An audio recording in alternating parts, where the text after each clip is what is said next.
Almeida again. This is Louis Almeida again. Hello. Today is Saturday, December 30th, 2023, a couple of days before New Year. And I'm going to just share some ideas how we can begin the new year, start again, begin again, and create a new start. The group that I have, or I work with, or I am a leader of, is called the Spinoza and Gurdjieff Study Group. I'm here in Santa Monica, California. And I've been working with Spinoza and Gurdjieff's ideas for the last, say, 50 plus years.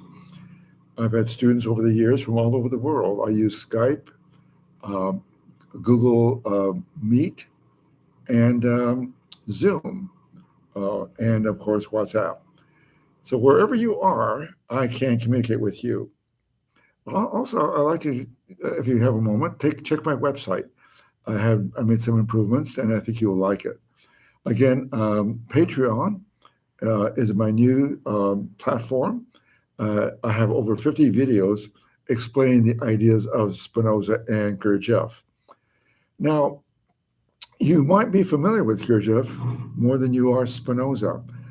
Gurdjieff is a great starting point that I've studied for the last 50 years. And I think In Search of the Miraculous is a great book. I don't pay attention to all the other books. In Search of the Miraculous is enough. And I have an old used book here. You can purchase these online at Amazon.com. You can go directly to my website and click on Resource, go to the tab Resource, and scroll down, and you'll find In Search of the Miraculous. I don't get any credit for it, but I just like you to have the right book because you might want to follow me. And I bring out ideas in this book that Gurdjieff communicated in profound ways. Everything that has to do with human nature, I work with to complement the work that I do. I don't get into the Enneagram or the octaves or the dancing or the music. I'm only interested in the psychological nature of man and a woman, nature. And so the goal is to, as Gurdjieff would say, to wake up. And what do you mean to wake up? Well, we don't understand clearly the idea of waking up. And you might say, if you've ever been in an accident, had a concussion, and you might be in a coma, well, there is such a thing as waking up from that state. Or you are in a sleep state in bed, and you're asleep, and you're in the sleep, you're in a dream state. So this is an unconscious state. And then in the morning, you are up at 6 o'clock or 7 o'clock or 8 o'clock in the morning, you wake up. That's a wake state. All right. However, there's a level of being awake. The lowest level of being awake, of a wake state is knowledge of the first kind, knowledge which is hearsay and experience. And so as infants, we learn from our environment how to be, how to live, what to believe in. We develop attitudes and habits, and we learn how much effort we're going to apply on things. So all our knowledge is hearsay information. All our beliefs are hearsay information. Our attitude. So for instance, you go up in a Jewish environment and you're told you're a Jew, that's hearsay and belief. But what does it mean to be a Jew or a Catholic or a Christian or Baptist or a Muslim? So you're born into an environment that you say you had no question, you had no control, you just follow. And that's all belief. There's an old belief about Jesus. Jesus, as Spinoza says, is a man. He's a prophet.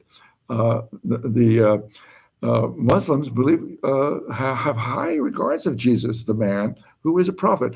I, too, believe Jesus was a prophet. And Spinoza says that Jesus, he communicated with God mind to mind. And what does that mean? That is an awake state of mind.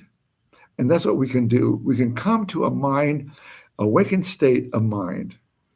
Now, the ego state is our first birth. The ego state is all memory, information that comes from our memory. Our ego lives from memory. It's important to have an ego. You cannot get rid of the ego, but you must know what it is. It's our first birth. It's our identity. So the ego state is so important to learn how to live and to exist and to say conform or adjust, be part of society. There are individuals who are anti-establishment. That is another level of ego, but it still is you're against something. You're fighting against something. The higher intelligence is a state of mind that Spinoza is very clear about in his ethics. His whole ethics is how to come to this higher state of mind, a clear thinking mind. There are 5 parts of the ethics. And again, this is the ethics. There are 5 parts to it. However, there is another part prior to the 5 parts called the improvement of our understanding. And in that part, there are about 45 pages. And Spinoza explains how to improve our mind to think clearly, how to perceive clearly, because our normal perception is not that good, because right away we judge what we see. We cannot help it. It's automatic. Gurdjieff said something very profoundly.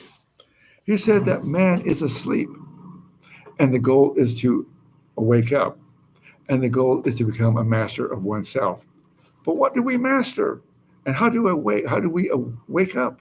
So Spinoza talked about a lot of wonderful things, but he doesn't explain how to get there. What is an awake state? Again, we must acknowledge that we are asleep. What is asleep? The asleep nature is the automatic ego state. We live from the past. We solve problems from what we remember. When we read something, we read it quickly like it was a novel. Their intelligence, so-called intelligence, is measured, called high IQ. So there are individuals who have a high IQ, maybe 130, 160, over 200. But that high IQ does not help you understand your nature. It helps you figure things about mathematics, geometry, physics, about things outside of your nature. You can become a scientist, a neurosurgeon, a powerful attorney, make millions and billions of dollars. A good, high intelligent individual is Elon Musk or Bill Gates or the many others like him. Steve Jobs was another individual. There are many like them. Well, however, they did excellent externally. Elon Musk, oh my God, he has his space travel. Now he converted Twitter into X. Now that's a disaster. Okay, now Elon Musk is a good example. High intelligent, way out there. He's always thinking about new inventions, coming with new ideas, which is great for humanity, great for progress, great for mechanics, medicine. However, it doesn't change the individual. Now, there's a man called Socrates. You probably heard of him. A Greek philosopher over 2,000 years ago. He proclaimed that the greatest knowledge is to know thyself. But what is there to know? To know thyself is to know who you are. What do you mean by that? Well, how do you think? What are your beliefs? What are your attitudes? Do you know your emotions? Do you know the nature of God? So most people have this belief, and that's from their first level of knowledge. You hear something and you believe it. You might be a Christian or a Baptist or a Buddhist or a Jew. And so you have this belief of what is right, what is good, what is supposed to be. The Christian God is a personal God, an anthropomorphic being. And they believe this God is like a king on a throne in what they call heaven. But they don't know where this is. This is purely imaginary, has no reality to it. So Gurdjieff was on the right track.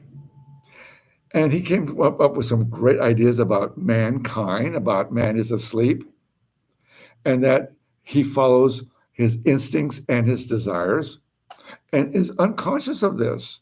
That's why he calls them mankind is a robotic, mechanical thing. I see it as mankind is a biological, robotic, mechanical thing.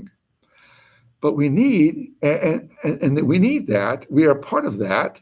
It's not to judge it, but to understand it, because you want to know, why do you react, and why are your emotions of pain, hate, and anger, envy, jealousy, are triggered. Pride, triggered. All these emotions are triggered instantly.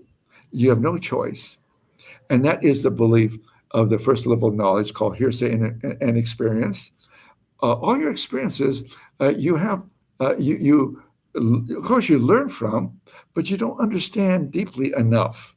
And that is a problem with human nature today. Today is December 30th, 2023, and we're on our way to a new year. So this video is kind of a jump start to start the new year. So what are your goals? What is your purpose? What is your aim? You might have none. You don't care about that. That's okay. But some of you have an interest to improve your character, to come to your own level of wisdom, higher level of wisdom. For instance, the ego does live with a certain level of wisdom. Some of you are highly intelligent, high IQ, but you, like Elon Musk, have problems, internal problems. I saw Elon Musk on stage, and he was swearing at these different at Disney investor, taking money out of investing into Twitter. Other investors stopping advertising, and he began to use the F word. Why? Because he was angry. How do you get angry? What is anger? I'll give you a definition of anger. This is from Spinoza. Again, Spinoza's Ethics is available online, Amazon.com. Again, I don't get any credit for it, but this is the book that you want to use. It's the Ethics. It's the blue cover. Maybe you're not buying it blue, but it's written by. It's translated by Elwes, and it's the Dover edition. You can find it on my website. And I have have made some improvements on my website. It's beautiful. So take a look at it, see what you think. And you go to the resource tab, go down the resource tab, and you'll see this book, and also In Search of the Miraculous. So these are the only two teachers. I use the teachings of Gurdjieff and the philosophy of Spinoza. His philosophy is communicated in his ethics. Now, many of you have this ethics. Some of you have had it for many years, and it just sits there. Why? Because you cannot get into it. Why not? Because you're living from the first level of knowledge. You must come to the second level of knowledge. And what is the second level of knowledge? The second level of knowledge is reason, rational thinking. And at the level of mathematics and physics is the level of reason. The law, attorney must communicate at the level of rational thinking, reason. Reason helps us see what is. How are things put together? How are things built? Cause and effect. The first level of knowledge lives in hearsay and imagination, or hearsay and experiences. And you have these experiences which you really don't understand because you never looked into the experience. You follow from hearsay, and you believe certain people say Jesus the man, or Jesus was a God and he died for our sins. That is totally erroneous, but it's hearsay, and you believe it. You also believe in the idea of free will. You never question it. And all our emotions are triggered by the idea of free will. But we'll get into that. It's hard to understand. Now, these ideas that I'm bringing out are difficult to comprehend. You think you're listening, you're getting it, you hear it, and you listen to it once, and that's it. I'm looking for the individual that is dissatisfied with their life, that wants more. You might, and you cannot be a homeless person to do this work. You must exist in life, be part of life, and actively working, have a job, and but you're not, and you might have all the material things that you thought would bring you happiness. You might be famous. You might be a successful business person. You might be an attorney, a doctor, or a computer person, or have a regular job, but you are, or you might be a teacher, but you are dissatisfied because you realize that the things that you thought would make you happy, permanently happy, doesn't happen, doesn't exist. You might be happy when you passed the board, or you become a hairstylist and you pass the test. I was a hairstylist. I was so happy I passed and got my license. That was great. Then I got my first job. That was great. I was so happy. But that happiness does not last. It's called transient. But there is a permanent happiness that's possible. And that's where Gurdjieff talked about the man is asleep. And when you're asleep and you live in your ego state, you'll never be happy. You'll always suffer. And you talk about suffering. Right now, there's wars. Look at what's happening to Israel and Pakistan. What a horrible thing that's going on. But yet it always goes with hearsay and experience and anger. All that could be understood and improved and changed. However, the individual must want to improve. You must be dissatisfied with your life. I mean, and you must want something. Being dissatisfied can cause depression, but you must want something. And what is that something? A higher level of being, a higher level of intelligence, a higher an awake state. And that's where Spinoza comes in. Spinoza was a 17th century philosopher, and he was excommunicated from the Jewish community. Why? Because he dared to think differently. He did not, well, outgrew tradition. There's a need for tradition. There's a need for family. There's a need for community to help you exist and live. But life is more than existence. So what is in Spinoza? The beginning is called the improvement of our understanding. What does that mean? Just think about it. Improve my understanding. I am improving my understanding. I am improving the way I'm thinking. I'll give you an example. The definition of anger. Anger is desire, whereby through hatred we are induced to remove or destroy the object of our hate. So anger is a way to solve problems. Anger is a way to either you destroy the object of what you believe causes your problem or pain, or you run away. A highly intellectual person will not confront the problem. They usually want to run away or give the person who caused the problem, as they perceive the cause of the problem or the situation that causes the problem, they might say, suppress their feelings and give that person the silent treatment. An angry, highly emotional person will go out and slug that person and cause violence. And there's everything in between. So anger is desire whereby through hatred we are induced to remove or destroy the object of our hate. But what is prior to anger? Hate. And people say, well, I don't like to hate. I don't want to feel hate. But what is the definition of hate according to Spinoza? Hate is a simple emotion. Hate is saying that the definition of hate is pain accompanied by the idea of someone as the cause.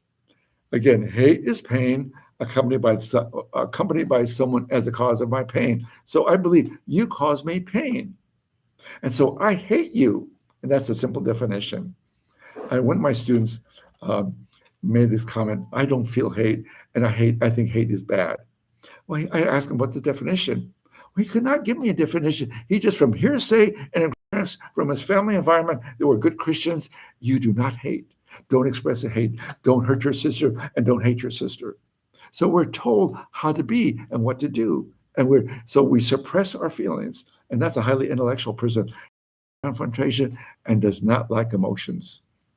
So the work that I do is to help you get in touch with your emotions if you're highly intellectual. And if you are highly emotional, you're quick to anger, My goal for you is to tap into your intelligence and you learn about your emotions. How do you learn about your emotions? I use a system called journal. You get a journal, you write in your journal the events that trigger you, and you look at your emotions. One of the primary emotions is called pain. What is pain? Whenever your desires are not met, you will feel pain. Now, there's desire. What is desire? You go into, say, I'll give you an example. You go into a restaurant. You sit down, and you're waiting for a friend that you met online. Could be a man or a woman, but it's someone that you talked to and you connected well. You liked each other, and so you're going to meet. They never show up. You feel pain automatically. And now you feel hate. You hate that person for causing you pain. But what is pain? Pain only it gives us an example that your desire was not met. Your desire was to meet this person and maybe connect and have a good friendship, or maybe more. But that person didn't show up, and now you feel pain. So pain is our desire. It has not been met. And so when your desires are not met, you will automatically go into pain. So what is the nature of pain? Pain to Spinoza means we are this less perfection. We're not in reality. In reality, what we're experiencing a pain, sadness. We don't know what to do. We feel powerless and impotent. And that is the reality of pain. So you can see that from pain, you go into hate. From hate, you go into anger automatically. Where is the free will in this? There is no free will.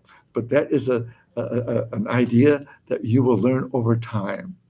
So this video is to review what you've been exposed to. Some of you might former students. This will help you review what you've learned, hopefully recapture the idea. Stop, please. I'm recording something. Oh, I didn't. And someone just came in this room, and I had to interrupt them. See, so that caused a little pain, but that's okay. I feel maybe I shouldn't have said that, but that's okay. Deal with the problem you're dealing with now.